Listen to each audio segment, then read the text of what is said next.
আচ্ছা অবুদা, truth on dare খেললে কেমন হয় আজ? আজকে এই মুহূর্তে হুম। আচ্ছা নিয়ে শুরু কর। তাহলে তোমাকে দিয়ে শুরু করি তাহলে আজ। আমাকে একদম।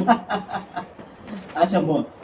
আচ্ছা, তোমার লাইফে এখনো পর্যন্ত স্পেশাল ফাংশন কোনটা?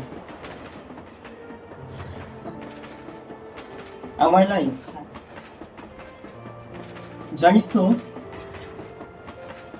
এখনো অবধি আমি অনেকটা অন্ধকার সময়ের মধ্যে এসেছি, কিন্তু এই নতুন করে আমি আবার বাঁচতে শিখেছি। আর শিখিয়েছে একজন, সে আমার জীবনটা পূরণ করেছে, আমার সমস্ত অন্ধকার দূর করেছে। কিন্তু কে, তার নাম আমি পরে বলবো।